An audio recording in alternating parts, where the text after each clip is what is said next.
Hello aspirants, welcome to Rudra's learning platform. अब तक हमने छत्तीसगढ़ के प्राचीन एवं मध्यकालीन इतिहास के प्रीवियस ईयर क्वेश्चंस को कवर किया। अब हम आगे जो है छत्तीसगढ़ के आधुनिक इतिहास रिलेटेड प्रीवियस ईयर क्वेश्चंस को देखेंगे। मध्यकालीन इतिहास में आप सभी को पता है कि कलचुरियों का शासन चल रहा था। अब इसके बाद जो है मराठाओं की एंट्री होगी, ठीक है। तो अब हम इनसे रिलेटेड सभी प्रीवियस ईयर क्वेश्चंस को देखेंगे। वीडियो को चालू करने से पहले आप सभी से रिक्वेस्ट है कि अगर वीडियो आपको यूज़फुल लगे तो चैनल को सब्सक्राइब करें और वीडियो को लाइक करें और दबा के शेयर करें। बहुत से लोग हो यार, ठीक है, वीडियो को सिर्फ देखते हो, ठीक है, ना लाइक करते हो ना सब्सक्राइब करते हो, ठीक है। आप सभी का सपोर्ट यार बहुत ज़रूरी है, ठीक है। तो आई होप, उम्मीद करता हूँ कि आगे आप सपोर्ट करेंगे और वीडियो पर बने रहेंगे, ठीक है। चलिए वीडियो को शुरू करते हैं। पहला प्रश्न है, निम्नलिखित कथन पढ़िए। पहला, नागपुर के राजा रघुजी भोसला के सेनापति भास्कर पंत ने रतनपुर पर आक्रमण किया। दूसरा, रतनपुर राज्य की सेना ने मराठों से युद्ध किया। तीसरा, रतनपुर का राजा युद्ध करते हुए मारा गया। ठीक है, इन तीनों कथनों के आधार पर आपको सही उत्तर का चयन करना है। करेक्ट आंसर हो जाएगा ई, केवल एक सही है। देखिए, सन 1741 में मराठा शासक रघुजी प्रथम के सेनापति भास्कर पंत ने रतनपुर के कलचुरी शासक रघुनाथ सिंह के विरुद्ध आक्रमण किया, किंतु रघुनाथ सिंह ने बिना युद्ध किए ही आत्मसमर्पण कर दिया। देखिए, मैंने आपको बताया कि मध्यकालीन इतिहास में अब तक जो है किसका शासन चल रहा था, तो कलचुरियों का, ठीक है। इसके बाद एंट्री होती है किनकी, मराठाओं की। तो हुआ क्या, 1741 में जो मराठा शासक थे रघुजी प्रथम, उनके सेनापति भास्कर पंत ने रतनपुर के कलचुरी जो शासक थे रघुनाथ सिंह के विरुद्ध आक्रमण किया, लेकिन रघुनाथ सिंह जो है कायर था, ठीक है, बिना युद्ध किए ही आत्मसमर्पण कर दिया। ठीक, अगला प्रश्न है, मराठों ने छत्तीसगढ़ पर किस वर्ष आक्रमण किया था? ए 1723, बी 1741, सी 1793, डी 1801, ई 1810। करेक्ट आंसर हो जाएगा बी 1741। अगला प्रश्न है, 1758 में मराठों द्वारा विजय प्राप्त करने के बाद छत्तीसगढ़ के शासक के रूप में किसे नियुक्त किया गया था? A Balaji Bajirao, B Bimbaji Bhosle, C Balaji Vishwanath, D Peshwa Madhavrao. Correct answer रहेगा बी बिम्बाजी भोसले। छत्तीसगढ़ के प्रथम मराठा शासक कौन थे? बिम्बाजी भोसले थे, याद रखिएगा। देखिए, पहला जो आक्रमण है वह 1741 में, ठीक है, कौन किया था? तो भास्कर पंत किया था, जो कि सेनापति था रघुजी प्रथम का, ठीक है। लेकिन जो प्रथम शासक हुआ वह बिम्बाजी भोसले हुआ। इन्होंने रतनपुर राजधानी क्षेत्र से 1758 से लेकर 1787 तक प्रत्यक्ष शासन किया तथा छत्तीसगढ़ में कई लोक कल्याणकारी कार्य के साथ साथ प्रशासनिक कार्य भी किया। याद रखिएगा, छत्तीसगढ़ का प्रथम मराठा शासक बिम्बाजी भोसले था। इसकी राजधानी थी रतनपुर, ठीक है।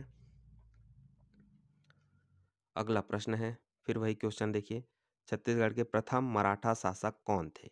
वही अभी जस्ट मैंने आपको बताया, आंसर हो जाएगा बिम्बाजी भोसले, राजधानी थी रतनपुर। अगला प्रश्न है, मराठों ने छत्तीसगढ़ में अपनी राजधानी स्थापित की थी? A Raipur, B Ratanpur, C Khairagarh, D Raigarh. Correct answer रहेगा बी रतनपुर में। छत्तीसगढ़ के जो है मराठाओं का जो प्रथम शासक है छत्तीसगढ़ में, वह कौन था? बिम्बाजी भोसले, और उसकी जो राजधानी थी वह थी रतनपुर, ठीक है। अगला प्रश्न है, इस राज्य का प्रथम मराठा शासक फेम, फिर से वही रिपीटेड क्वेश्चन। करेक्ट आंसर रहेगा ए बिम्बाजी भोसले। अगला प्रश्न है, रतनपुर के राम मंदिर निर्मित कराने वाले मराठा शासक का नाम क्या था? A. Vyankoji Bhosle, B. Bimbaji Bhosle, C. Mahipatrao, D. Keshav Govind. Correct answer हो जाएगा बी. बिंबाजी भोसले। रतनपुर में राम टेकरी मंदिर जो है बिंबाजी भोसले के द्वारा निर्मित कराया गया, जिसमें मूर्ति के समक्ष हाथ जोड़े हुए मुद्रा में बिंबाजी भोसले की मूर्ति उसकी पत्नी आनंदीबाई के द्वारा बनवाया गया। याद रखिएगा, राम टेकरी मंदिर जो कि रतनपुर में स्थित है, बिंबाजी भोसले के द्वारा बनवाया गया था और इसी मंदिर में मूर्ति के समक्ष हाथ जोड़े हुए मुद्रा में बिंबाजी भोसले की मूर्ति उसकी पत्नी आनंदीबाई के द्वारा बनवाया गया था। ठीक है, याद रखना है। अगला प्रश्न है, इस राज्य की राजधानी में दूधाधारी मठ की स्थापना किसने की? ए. लक्ष्मी नारायण दास, बी. रामदास, सी. बलभद्र दास, डी. धर्मदास। करेक्ट आंसर हो जाएगा सी. बलभद्र दास। देखिए, दूध पीने से क्या मिलता है? बल मिलता है ना। बल बल कहाँ से मिलता है? दूध पीने से। बस ऐसे ही याद रख लो, दूधाधारी मठ कौन बनवाया था? तो बलभद्र दास। दूधाधारी मठ रायपुर में स्थित है, जिसका निर्माण महंत बलभद्र दास द्वारा कराया गया था तथा इसका जीर्णोद्धार जो है वह बिंबाजी भोसले ने करवाया था। याद रखिएगा, दूधाधारी मठ रायपुर में स्थित है, इसका निर्माण कौन करवाया था? तो महंत बलभद्र दास। और जीर्णोद्धार कौन करवाया था? तो बिंबाजी भोसले। अगला प्रश्न है, मराठों ने छत्तीसगढ़ का उपभवन कब किया था? ए. 1755, बी. 1758, सी. 1750, डी. 1765। करेक्ट आंसर हो जाएगा बी. 1758। देखिए, 1741 में, ठीक है, भास्कर पंत ने आक्रमण किया, रघुनाथ सिंह ने सरेंडर कर दिया, लेकिन यहाँ पर जो है शासक जो कब आना चालू हुए? 1758 से। पहले शासक कौन थे? बिंबाजी भोसले। राजधानी कौन थी? रतनपुर। ठीक है। अगला प्रश्न है, 1758 में छत्तीसगढ़ को मराठों द्वारा जीत लिया गया और किसको शासक के रूप में नियुक्त किया गया था? A. V. Narayan Singh, B. Ajmer Singh, C. Annamdev, D. Bimbaji Bhosle. Correct answer होगा डी. बिंबाजी भोसले। अगला प्रश्न है, कब मराठों ने आखिरकार छत्तीसगढ़ को अपने साम्राज्य में मिला लिया था? वही सेम प्रश्न है। करेक्ट आंसर हो जाएगा सी. 1758।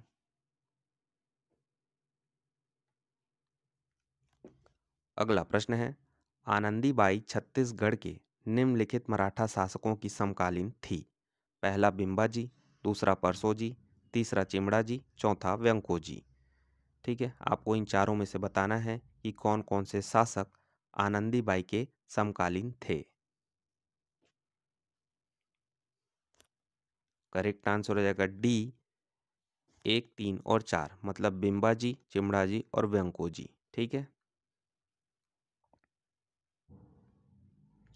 देखिए, आनंदीबाई ने बिंबाजी भोसले के मृत्यु के उपरांत 1787 से लेकर 1801 तक सत्ता की बागडोर संभाली।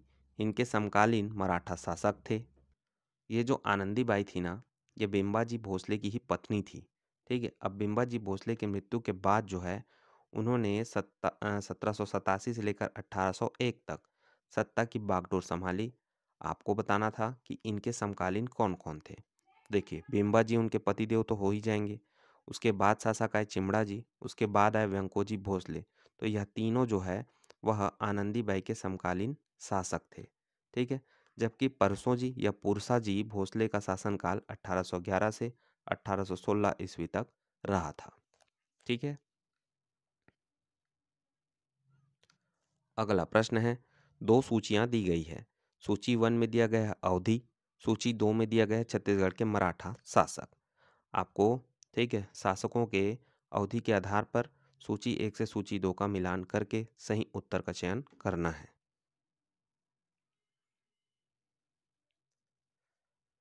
करेक्ट आंसर हो जाएगा यहाँ पर बी। देखिए, अब इसको याद करने का तरीका क्या है कि आप एक एक सन ना याद करके, ठीक है, एक बार देख लीजिए, लेकिन सन याद कर पाना थोड़ा सा मुश्किल हो जाता है, ठीक है। तो फिर भी से एक क्रम कम से कम आपको याद रहना चाहिए। वैसे तो आपको सन भी याद रहना चाहिए, क्या कि पूछे जाते हैं, ठीक है। लेकिन यहाँ पर अगर आपको सिर्फ क्रम भी याद हो तब भी आप यहाँ पर आंसर लगा सकते हैं। अब क्रम याद कैसे करना है, तो देखिए, बिम्बा जी ऐसा ही याद करो, बिम्बा जी है, उसके बाद आए चिमड़ा जी, फिर आए वेंको जी, फिर आए पुरसा जी, और फिर आए अप्पा जी।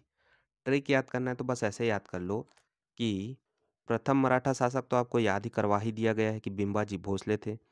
उसके बाद बिम्बाजी भोसले कहते हैं कि चिवड़ा नाम का जो व्यंजन है वह आज बनेगा और परसों अप्पा बने एप्पे बनेगा। आपको पता होगा एप्पे खाने का एक, ठीक है, डिश होता है, ठीक है, एप्पे, ठीक है। तो वही बोल याद रखिएगा कि बिम्बाजी बोलते हैं कि चिवड़ा नाम का व्यंजन, जो चिवड़ा व्यंजन वह है आज बनेगा, परसों बनेगा एप्पे। बस ऐसे ही याद कर लीजिए, ठीक है, कि बिम्बाजी कहते हैं कि चिवड़ा व्यंजन आज बनेगा, परसों बनेगा एप्पे, ठीक है। तो बस ऐसे ही क्रम है कि बिम्बाजी भोसले, फिर चिमड़ा जी, फिर व्यंको जी, फिर पुरसा जी, और फिर अप्पा जी भोसले, ठीक है। उस आधार पर आप इस प्रश्न का उत्तर दे सकते थे कि बिम्बाजी भोसले सबसे पहले आएंगे, मतलब 1758 से लेकर 1787। फिर चिमड़ा आएगा, ठीक है, फिर आएगा व्यंको जी, फिर आएगा अप्पा साहब, ठीक है, ऐसे करके। अगला प्रश्न है, मोहम्मद खां तरान को सैन्य सेवा में बहादुरी के बदले बिम्बाजी भोसले ने एक किले के क्षेत्र के 5 स्थान दिए थे। ए विजयगढ़, बी मातिन, सी पेंड्रागढ़, डी कैदागढ़, ई मदनगढ़। करेक्ट आंसर होगा ई मदनगढ़। बिम्बाजी भोसले ने मोहम्मद खां तरान को सैन्य सेवा में बहादुरी के बदले मदनगढ़ किले क्षेत्र के 5 स्थान, कौन कौन से, अकलतरा, लवन, खरौद, मदनपुर और किकरदा भेंट किए थे। याद रखिएगा, मदनगढ़ किले का जो है 5 स्थान भेंट किया गया था मोहम्मद खान तरान को बिम्बाजी भोसले के द्वारा। कौन कौन से, अकलतरा, लवन, खरौद, मदनपुर और किकरदा, ठीक। अगला प्रश्न है, नागपुर के भोसला वंश के निम्नलिखित में से कौन से व्यक्ति 1758 से 1811 तक छत्तीसगढ़ के शासक रहे। पहला मधोजी, तीसरा चिमड़ा जी, दूसरा बिम्बाजी, चौथा व्यंको जी।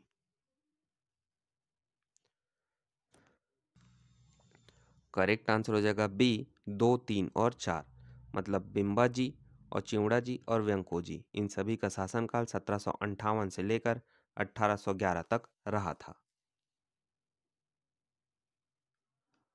अगला प्रश्न है, निम्नलिखित में से कौन सा कार्य इस राज्य के प्रथम मराठा शासक बिम्बाजी भोसला से संबंधित नहीं है। ए परगना पद्धति का प्रारंभ, बी रतनपुर एवं रायपुर का एकीकरण, सी रतनपुर में राम मंदिर का निर्माण, डी सूबेदारी व्यवस्था का सूत्रपात। आपको बताना है कि बिम्बाजी भोसले इनमें से कौन सा कार्य नहीं करवाए थे या उनसे संबंधित नहीं है।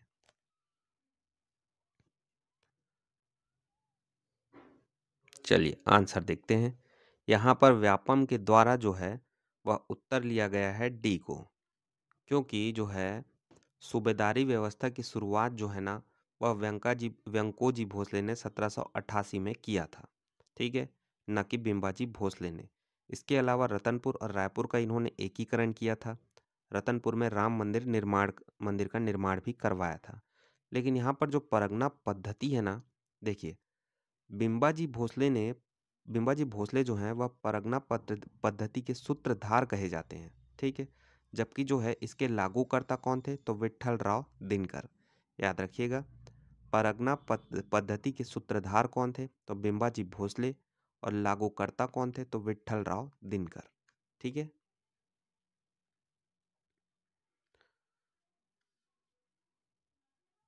इसके अलावा जो है बिम्बाजी भोसले के द्वारा राम टेकरी मंदिर, संगमेश्वर शिव मंदिर का निर्माण करवाया गया था, ठीक है। और यह जो है राम टेकरी मंदिर और संगमेश्वर शिव मंदिर रतनपुर में स्थित है। ठीक है। अगला प्रश्न है, मराठा शासक बिंबाजी भोसले की पत्नी का नाम था। हमने अभी थोड़ी देर पहले पढ़ा कि मराठा शासक जो है बिंबाजी भोसले की पत्नी का नाम था आनंदी बाई। तो करेक्ट आंसर हो जाएगा ए। बिंबाजी भोसले छत्तीसगढ़ के प्रथम मराठा शासक थे जिन्होंने रतनपुर राजधानी से छत्तीसगढ़ में शासन किया। इनकी 3 पत्नियां थी। कौन कौन सी? आनंदीबाई, रमाबाई और उमाबाई। याद रखिएगा, जो है बिंबाजी भोसले की 3 पत्नियां थी। कौन कौन सी? आनंदीबाई, रमाबाई और उमाबाई। अगला प्रश्न है, बिंबाजी के संदर्भ में निम्नलिखित में से सही उत्तर चुनिए। पहला, बिंबाजी छत्तीसगढ़ से प्राप्त भू राजस्व का कोई हिस्सा नागपुर नहीं भेजते थे। दूसरा, बिंबाजी ने छत्तीसगढ़ में कमावंशदारों की नियुक्ति की। इन दोनों कथनों में से आपको बताना है कि कौन कौन से कथन सही हैं।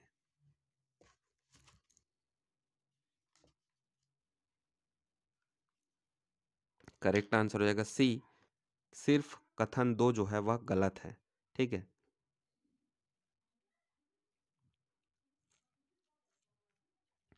बिंबाजी भोसले राज्य का संपूर्ण लगान वसूली करता था तथा लगान का कोई भी हिस्सा नागपुर में नहीं देता था।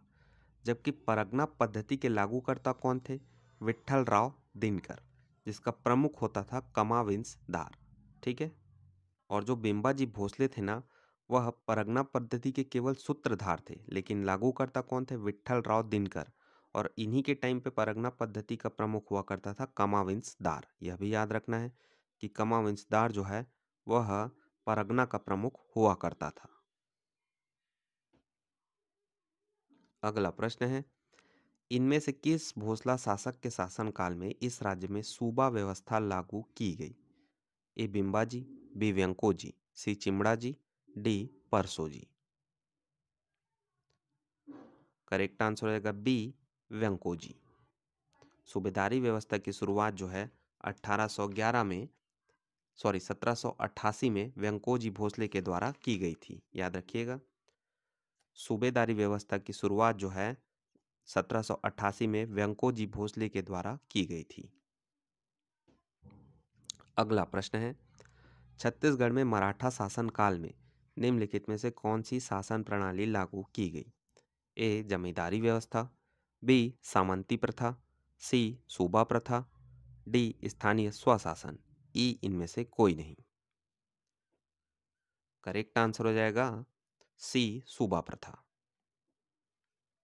अभी हमने पढ़ा थोड़ी देर पहले कि सन 1788 में मराठा शासक व्यंकोजी भोसले के द्वारा सूबेदारी व्यवस्था की शुरुआत की गई थी। अगला प्रश्न है, निम्नलिखित में से कौन सी जोड़ी छत्तीसगढ़ का मराठा शासन एवं कार्य से सुमेलित है? ए बिंबाजी भोसले, छत्तीसगढ़ सरकार, बी व्यंकोजी भोसले, छत्तीसगढ़ में सूबा, सी चिमड़ाजी भोसले, छत्तीसगढ़ में मंदिर निर्माण, पुरशाजी भोसले, छत्तीसगढ़ का अंग्रेजों को सौंपना, अप्पा साहब भोसले, स्वतंत्र छत्तीसगढ़ राज्य की स्थापना। आपको सभी शासकों के हिसाब से, उनके कार्यों के हिसाब से आपको जोड़ी मिलाना है।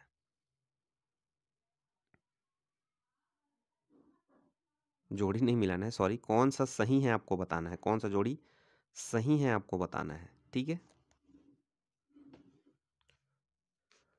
करेक्ट आंसर हो जाएगा बी व्यंकोजी भोसले, जिन्होंने 1788 में छत्तीसगढ़ में सूबेदारी व्यवस्था की शुरुआत की थी। यह सही हो जाएगा। ठीक है।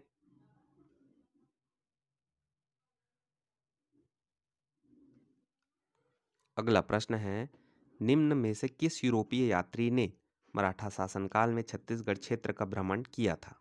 ए इलियट, बी रशब्रुक, सी कोलब्रुक, डी एगेन्यू, ई सिडवेल। करेक्ट आंसर हो जाएगा सी कोलब्रुक।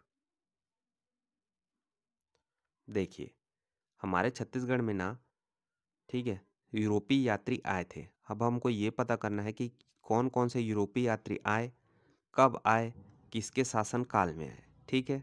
तो देखिए, एक थे मिस्टर लैंकी जो 1790 में आए। ठीक है। इस समय शासन मतलब मुख्य शासक कौन था? तो आनंदीबाई थी।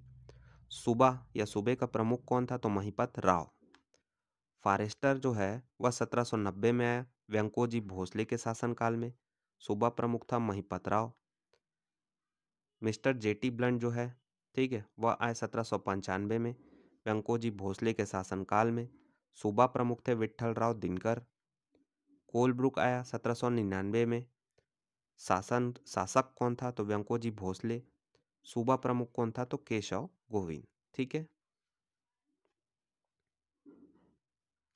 अगला प्रश्न है, छत्तीसगढ़ के किस मराठा शासक ने सूबा व्यवस्था प्रारंभ की? चलिए इस क्वेश्चन को स्किप करते हैं क्योंकि सबको पता है, हमें भी पता है कि 1788 में मराठा शासक व्यंकोजी भोसले के द्वारा सूबेदारी व्यवस्था की शुरुआत की गई थी। ठीक है।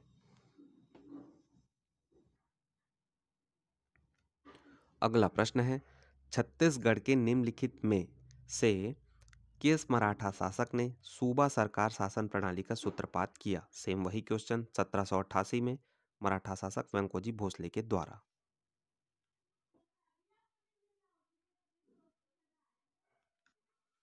अगला प्रश्न है, छत्तीसगढ़ में मराठा प्रभुत्व के संबंध में निम्नलिखित में से कौन सा कथन असत्य है?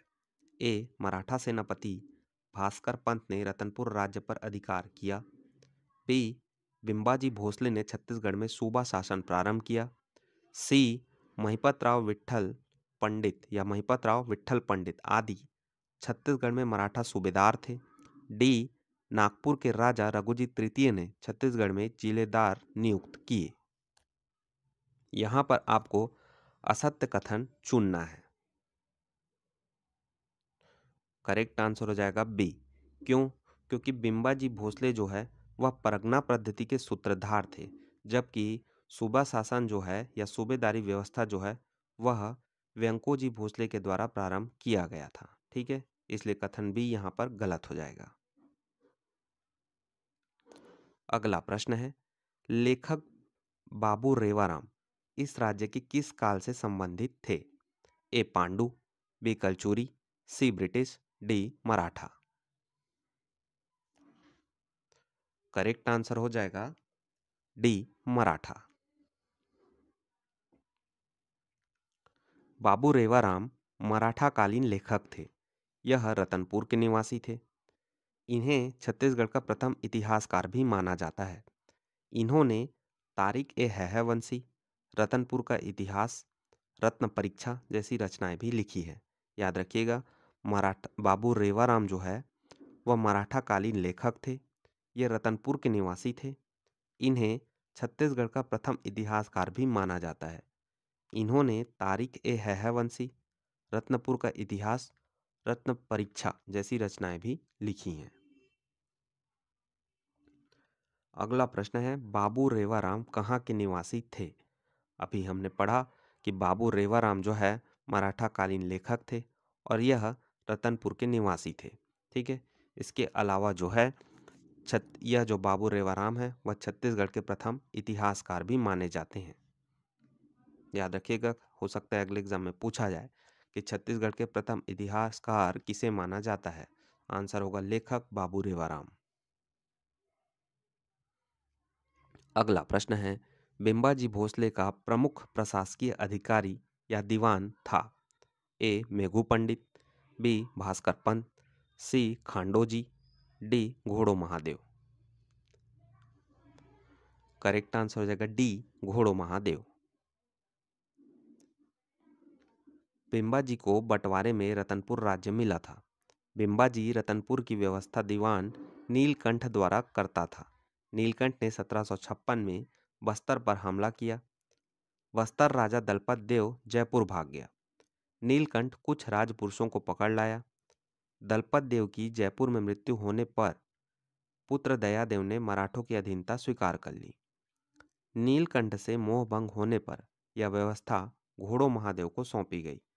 घोड़ो महादेव के साथ कई मराठा सरदार छत्तीसगढ़ आए, जैसे कृष्ण भट्ट उपाध्याय, मशार नील्हे, रामचंद्र बख्शी, माधव रामचंद्र मजूमदार, हरवाजी पंत फडणवीस, कृष्णाजी मोहिते, महमूद खां और कादर खां आदि। ठीक है। अगला प्रश्न है 1741 से 1845 ईस्वी तक छत्तीसगढ़ में किसका शासन था? ए अंग्रेजों का, बी चोल वंश का, सी राजपूतों का, डी मराठों का। करेक्ट आंसर रहेगा डी मराठों का। मराठा जो है छत्तीसगढ़ में 1741 से लेकर 1845 ईस्वी तक शासन किए थे। अगला प्रश्न है धमधा के गोंड राजा के विद्रोह के समय नागपुर के भोसला शासक कौन थे? ए रघुजी तृतीय, B Appa Sahab, C Bimbaji, D Vyankoji. Correct answer हो जाएगा ए रघुजी तृतीय। धमधा के गोंड राजा के विद्रोह के समय नागपुर के भोसला शासक रघुजी तृतीय थे। अगला प्रश्न है छत्तीसगढ़ शासक बिम्बाजी भोसले की मृत्यु कब हुई? ए 17 दिसंबर 1797, बी 17 दिसंबर 1787 ईस्वी में, सी 7 दिसंबर 1797 ईस्वी में, डी 7 दिसंबर 1787 ईस्वी में। करेक्ट आंसर होगा डी 7 दिसंबर 1787 ईस्वी में। बिम्बाजी भोसले छत्तीसगढ़ में शासन करने वाले पहले मराठा शासक थे। इन्होंने छत्तीसगढ़ में 1757 से 1787 ईस्वी तक शासन किया। इनकी मृत्यु 7 दिसंबर 1787 ईस्वी में हुई थी। याद रखिएगा बिम्बाजी भोसले की मृत्यु 7 दिसंबर 1787 ईस्वी को हुई थी। चलिए हमारा आज का वीडियो यहीं पर ख़त्म होता है। ठीक है, कल हम मराठा काल से रिलेटेड आगे के क्वेश्चंस कवर करेंगे। ठीक है, और अभी तक जिन्होंने भी हमारे चैनल को सपोर्ट किया है उन सभी के लिए थैंक्स, बहुत बहुत धन्यवाद। ठीक है, और आई होप आगे भी आप हमारा सपोर्ट करते रहेंगे। इसके अलावा जो नए व्यूअर्स हैं, ठीक है, जो हमारे वीडियो को देख रहे हैं, उन सभी से रिक्वेस्ट है कि चैनल को सब्सक्राइब करो यार, लाइक करो और दबा के शेयर करो। ठीक है, चलिए मिलते हैं नेक्स्ट वीडियो में। Thank you for watching, bye bye.